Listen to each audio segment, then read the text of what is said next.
Trump প্রশাসনের কঠোর অভিবাসন নীতিতে আটকে ছিল হাজারো মানুষের স্বপ্ন। রাজনৈতিক আশ্রয়, গ্রিন কার্ড ও অবৈধ অভিবাসনের আবেদন ঝুলে থাকায় অনিশ্চয়তায় দিন কাটাচ্ছিলেন ৩৯টি দেশের নাগরিকরা। অবশেষে সেই নীতিগুলোকে অবৈধ ঘোষণা করে বড় ধরনের স্বস্তি দিয়েছেন যুক্তরাষ্ট্রের একটি ফেডারেল আদালত। শুক্রবার ডিস্ট্রিক্ট জাজ জন ম্যাককনেল এই রায় দেন। ২০২৫ সালের নভেম্বরে ওয়াশিংটন ডিসিতে ন্যাশনাল গার্ডের ২ সদস্য গুলিবিদ্ধ হওয়ার ঘটনার পর এই কঠোর বিধিনিষেধ জারি করেছিলেন ট্রাম্প প্রশাসন। ডিস্ট্রিক্ট জাজ জন ম্যাককনেল এই বিধিনিষেধ বাতিল করে বলেন, এই নীতির কারণে ৩৯টি দেশের নাগরিকদের রাজনৈতিক আশ্রয়, গ্রিন কার্ড, কাজের অনুমতি এবং নাগরিকত্বের আবেদনের চূড়ান্ত প্রক্রিয়া পুরোপুরি বন্ধ হয়ে গিয়েছিল। রায়ে তিনি উল্লেখ করেন, এই নীতি যুক্তরাষ্ট্রে বসবাসরত অসংখ্য অভিবাসী জীবনকে এক অনির্দিষ্ট আইন অনিশ্চয়তার মধ্যে ফেলে দিয়েছে। জাতীয় নিরাপত্তা অজুহাতে ট্রাম্প প্রশাসন এই বিধিনিষেধ জারি করেছিলেন, তবে ম্যাককনেল এই অজুহাতকে প্রত্যাখ্যান করেছেন। তিনি বলেন, US citizenship and immigration services এখানে জাতীয় নিরাপত্তার ভুয়া অজুহাত ব্যবহার করেছে, যা আসলে তাদের অভিবাসী বিরোধী মনোভাবকে আড়াল করার চেষ্টা করছে। তিনি আরও বলেন, ইউএসসিআইএস এর এই সিদ্ধান্ত কোনো ব্যক্তির ভুলের কারণে নয়, বরং তা কেবল তাদের জন্মগত পরিচয়ের কারণে নেওয়া হয়েছে।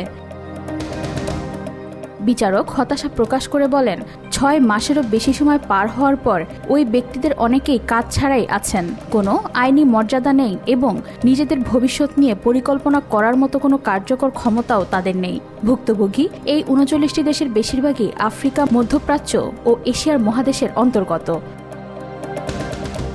প্রেসিডেন্ট ডোনাল্ড ট্রাম্প অবৈধ অভিবাসীদের বিতাড়িত করার নির্বাচনী প্রতিশ্রুতি দিলেও ক্ষমতায় আসার পর তিনি ক্রমাগত বৈধ অভিবাসীদের পদগুলো বন্ধ করার দিক মনোযোগ দিয়েছেন। গত জানুয়ারিতে মার্কিন স্টেট ডিপার্টমেন্ট আলাদাভাবে ৭৫টি দেশের নাগরিকদের ইমিগ্রেন্ট বা অভিবাসী ভিসা প্রসেস করা সাময়িকভাবে স্থগিত করেছিল। তাদের দাবি ছিল, এসব দেশ থেকে আসা অভিবাসীরা যুক্তরাষ্ট্রের সামাজিক ও সরকারি সুবিধার উপর নির্ভরশীল হয়ে পড়তে পারে। এছাড়া ট্রাম্প প্রশাসন কড়া স্ক্রিনিংয়ের পর অনুমোদিত শরণার্থীদের প্রবেশের কোটা কমিয়ে ইতিহাসের সর্বনিম্ন ৭৫০০-তে নিয়ে আসা হয়েছিল, যা পরবর্তীতে আরও ১০,০০০ বাড়ানো হয়। একই সময় প্রশাসন শ্বেতাঙ্গ আফ্রিকানদের পুনর্বাসনের অগ্রাধিকার দেয়, যা বর্ণবাদী নীতি হিসেবে তীব্র সমালোচিত হয়। আদালতের এই রায়কে স্বাগত জানিয়েছেন আইনি সাহায্য সংস্থা ডেমোক্রেসি ফরওয়ার্ডের প্রেসিডেন্ট ও প্রধান নির্বাহী স্কাই পেরিম্যান।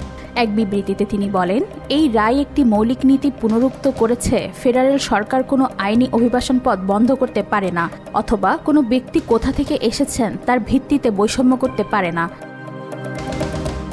তিনি আরও যোগ করেন, এই বেআইনি নীতিগুলো সারা দেশে পরিবার, শ্রমিক, আশ্রয়প্রার্থী ও কমিউনিটিগুলোর উপর ব্যাপক ক্ষতি সাধন করেছে, যারা অনির্দিষ্টকালের জন্য অনিশ্চয়তার মধ্যে পড়েছিল এবং কাজ করা আইনি সুরক্ষা পেতে বা জীবনে এগিয়ে যেতে ব্যর্থ হয়েছিল। ওয়াহিদা পারভিন ইশিতা, আজকাল।